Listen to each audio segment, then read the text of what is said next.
From advertising to software as a service to data. Across all of our programs and clients, we've seen a 55 to 65% open rate. Getting brands authentically integrated into content performs better than TV advertising. Typical lifespan of an article is about 24 to 36 hours. If we're reaching out to the right person with the right message and a clear call to action, then it's just a matter of timing.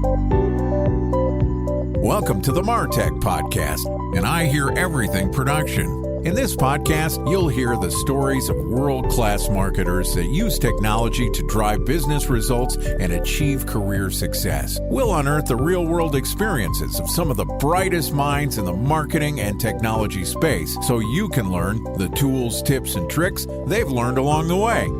Now here's the host of the MarTech Podcast, Benjamin Shapiro. Welcome to the MarTech Podcast. I'm your host, Benjamin Shapiro, and today we're going to talk about tools that can help you control your inbox. Joining us is Andy Mowat, who is the CEO of Gated, which is the first tool built to help people protect their attention rather than having it attacked by over 10,000 people. Gated is flipping marketing on its head and, in the process, reducing the noise and helping great content get through to your inbox. Yesterday, Andy and I talked about how reaching your audience is evolving, and today we're going to continue the conversation talking about the impact of gated email. All right, here's the second part of my conversation with Andy Mowat, the CEO of Gated. Andy, welcome back to the MarTech Podcast. Great to see you again, Benjamin. Excited to have you back on the show and continue our conversation where yesterday we focused on how reaching out to your audience, how building that relationship is evolving. We're getting more and more cold outbound emails, and they are less and less performant over time. But it still is a very valuable channel for all sorts of different brands. You can just directly access your existing consumers, and honestly, you can even find people that you want to work with that you don't have a relationship with. That's the reality, right or wrong. Now, you've invented something that I think is a really fascinating solution that allows consumers to protect their time and attention. Talk to me a little bit about Gated and how it impacts not only the consumer's attention, but also the brands trying to use cold outreach. So at a fundamental level, what we do is we take email from people who don't know you. We take it out of your inbox and we move it to a side folder that you can still see and access. And we send an email reply on your behalf, which says a polite version of, hey, I don't know you yet, or looks like you're communicating from a new email. If you want to connect with me, here's my nonprofit. $2, you can make a donation and your email will reach my inbox. Alternatively, we also have oops, if you happen to know me and you're sending from a new email address, you can click here to request to bypass the donation. So what we do is for users, and we see a lot, primarily corporate users, but a couple people also use it on personal email as well, is we'll take off between 30 and 60% of the email, all the people you don't know. And we'll replace it with, call it 4 to 10 donations a month. So what you're saying is, in the morning when I wake up, instead of spending the first 15 to 20 minutes scanning my inbox and taking away all the junk and kind of being in a negative mindset, that's all out there on the side folder. And you can review it whenever you want, but you don't have to. Instead, you come in the morning and you're like, great, everything in here is from somebody I know, somebody I've communicated with before, or somebody that values my time. On the flip side, for the sender, typical cold outbound reply rates, 1.5% to 2%. With Gated, donated email has a 46% reply rate. We're actually seeing it above 50% for the last couple of weeks. Okay, so before we get into the value of the donation and what it means for businesses, this seems very similar in one capacity to something that's been around for a little while. Google's got a couple different tabs and we've got a spam filter. Why is gating the email and making somebody have a financial obligation to get into your inbox different than just filtering all the emails that you don't know into your promotions tab or into the spam folder or some sort of other mechanism that just basically protects the inbox and gives you a second folder for emails? Why is this different other than you're asking people for money? Yeah, I think the difference is Google assumes that everybody should be in the inbox. They're going to try to use data to pull it out. And if they're too aggressive, you're going to say, where did this go? And if they're not aggressive enough, you're going to say, why do I even have this thing in the first place, right? So I think the ability to use data to scan the email to us is fundamentally flawed because the whole game of outbound is gamifying that algorithm in the Google side, right? Like, how do I make it look good enough to hit the main inbox? So those games just continue to be played. I think what we kind of say is no, if somebody doesn't know you or they don't have a relationship with you, they don't get to start there, but they get to put themselves in, right? I think the problem for senders right now is they don't really know when they get put in those Google side tabs. And you can use tools to kind of sense and test and understand that. I think the other thing too is that works for you with that specific email. But how does Google start to help you across all of that? And how do you start to be able to control it easier yourself, right? So what we've tried to do is build a tool for you that you control, that you can add all of your inboxes to. And so imagine somebody who I'm communicating with on a personal level on my Gmail, and all of a sudden they email me on my work. The ability to know across those different emails and understand that relationship is really important. So we don't use content to filter email. We look at the relationship graph. That's what's important to us. And that's what we believe is more important long-term.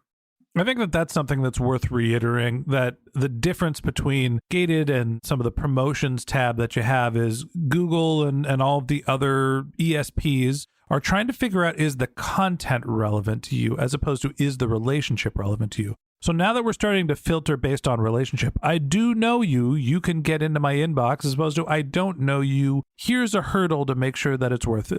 Go into a little bit more detail about the impact of putting that gate in front of it. What does it mean for consumers and what does it mean for marketers? Yeah, I mean, at a fundamental level, here's the root problem. As we talked about yesterday, there's no cost to send a whole lot of email.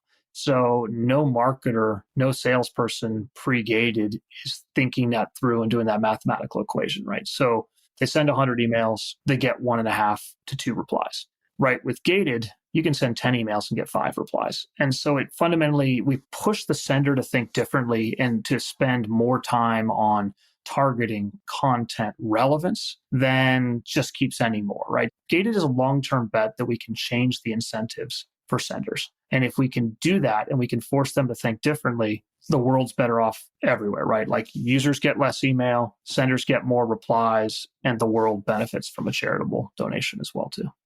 Now, you mentioned that there's a positive impact for the email marketers because of Gated. I think you said it was like a 46, even a 50% open rate to make a donation. Help me do the math here. Why is that value? Why should marketers pay multiple dollars per email that lands in the inbox? Let me maybe differentiate between marketing and selling to somebody too. So if you're marketing to somebody, you're sending them a newsletter. We'll talk about that in a second. If you're selling them, if you're outbound selling them, you're not going to pay to deliver a marketing newsletter, but you will pay if you're trying to start a dialogue and a relationship with somebody and to do that. And so if you just look at the math right now, like SDRs are 98% of the time, they're shooting in the wind. They're mostly around button pushing, cold calling with no answers, just getting ghosted all the time, right? And if you can change those people to, you have to have less of them, but they're much more focused on conversations. The ROI is there. We've sat down with some of the leading outbound sellers and they said, great, I understand how this works on a one-off email basis. Like, why wouldn't I pay that $2 to have that connection? But it's the time that your teams are spending trying to communicate with those folks and the wasted time of all the noise, right? Versus being able to focus on dialogues and connections. So that, I think, is the ROI to people. I think we've seen it over and over again, right? Like if I can 20 to 30x the reply rate on that and be able to take a smaller subset of people and engage them, that's valuable. Talk to me about the adoption of Gated. It seems like this is something that makes sense for marketers. It makes sense for the consumers, but it also seems like right now it's something that most people might consider to be an edge case. I don't know how to handle a response that pops up after I email that's asking me for a donation. I've never seen that before. Is this something that's being widely adopted? Where are you in terms of getting Gated to be a common practice? Yeah, we scanned about 10 million emails last month. We sent about 700,000 challenge emails. I'd say the core verticals that we're focused on are marketing, sales technology, data technology. And so within those verticals, sellers are definitely starting to understand this. We're still a small percentage of the total pie. So I look at it this way is if you're targeting an area with a really broad TAM and you start to experience gated in like 3 or 5% of it, you kind of move on to the next area. At Culture Amp, we were selling to anyone that employed people. So if somebody were to take off a little bit of my TAM, I don't pay as much attention. But if you have a very clear, focused TAM and it's narrow, and you start to see us pop up on 3 to 5 or 10% of it, you start to pay attention and you start to figure out how can I leverage this in my arsenal.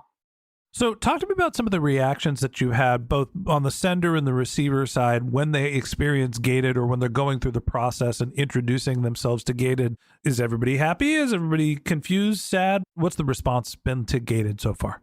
Yeah, as I said, we've sent about 600,000 of these every month. So it has not blown any relationships up. It is a new behavior. I would equate it in a lot of ways similar to Calendly, which is the first time you got a Calendly link, you're like, what is this thing? I don't understand this. And so I'd say the sender reaction generally goes something like, wait a second, this stinks. Email's always been free. What's going on here? Let me try it. Interesting. The reply rates are very, very high. And again, I would only see, like if you're sending a marketing email, don't donate. We can talk about that in a second. But if you're sending a sales email, do. Reply rates are high. Okay, how can more people get gated?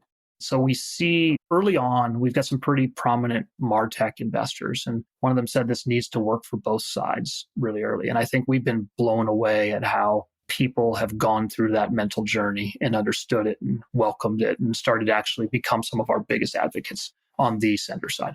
One of the things that occurs to me is there's a lot of people that are sending out newsletters that are consistently sending from an email address, but when somebody signs up for gated, the newsletter sender probably doesn't want to pay a couple bucks for each person that's subscribed to their newsletter. What's the way that you handle emails that people have a relationship with, but they're not necessarily actually people? So out of the box, we'll scan everyone you've ever sent to and default all those in, plus allow you to allow any domains. Generally, what that means is newsletters will initially come through and go to the gated folder.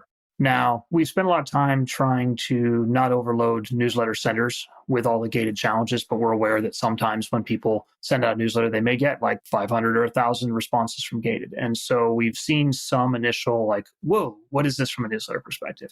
I guess I've written a really good article on like how to handle gated from a newsletter sender perspective. And I would not expect you to spend $2 to deliver a newsletter. Some people do, but I think it's really your choice to do that. And so we've actually surveyed our users and we said, would you want us to have a list of reputable senders? And I think that's a really interesting one, right? Because somebody said one time, they asked the senders like, hey, can you define pornography? And he said, I don't know. He's like, wait, I know it when I see it. This is a Bill Clinton thing, isn't it? It depends what the definition of is. Yeah, exactly. And so I think our users prefer to default everything out of the inbox and then be able to drag them in. So I think what we're looking at is instead of cool, it's in my inbox, let me drag it to spam. It's more like it's not, but let me decide which ones I want to engage with, right? And so for me, I have those 2 to 4 that I read religiously every time.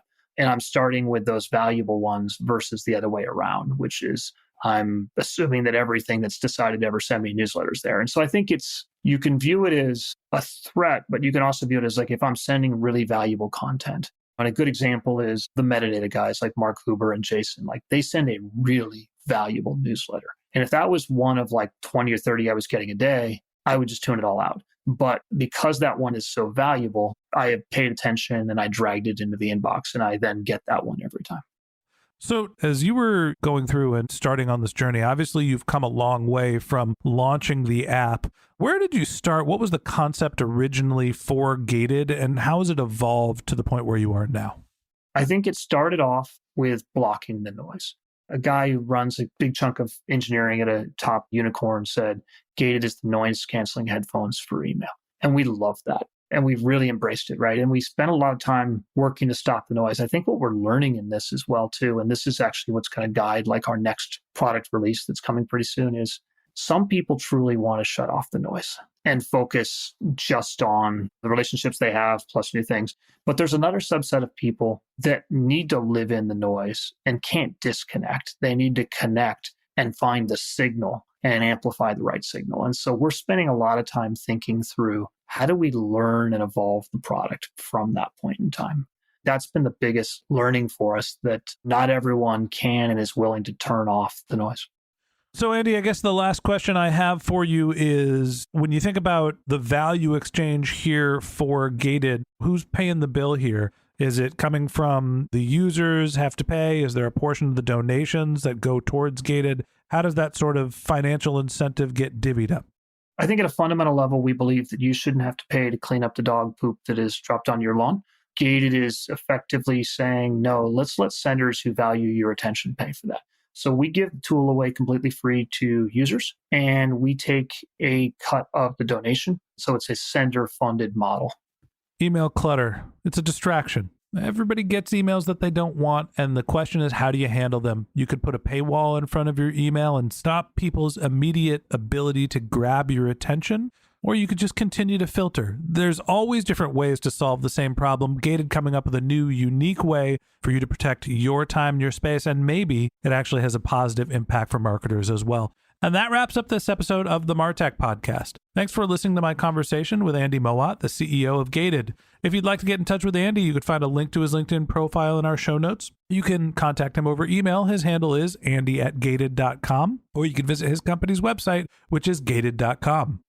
Just one more link in our show notes I'd like to tell you about. If you didn't have a chance to take notes while you were listening to this podcast, head over to martechpod.com, where we have summaries of all of our episodes and contact information for our guests. You can also subscribe to our weekly newsletter, and you can even send us your topic suggestions or your marketing questions, which we'll answer live on our show. Of course, you can always reach out over social media. Our handle is martechpod, MARTECHPOD, on LinkedIn, Twitter, Instagram, and Facebook, or you can contact me directly. My handle is Ben J. Shap, BENJSHAP. And if you haven't subscribed yet and you want a daily stream of marketing and technology knowledge in your podcast feed, we're going to publish an episode every day this year. So hit the subscribe button in your podcast app, and we'll be back in your feed tomorrow morning. All right, that's it for today. But until next time, my advice is to just focus on keeping your customers happy.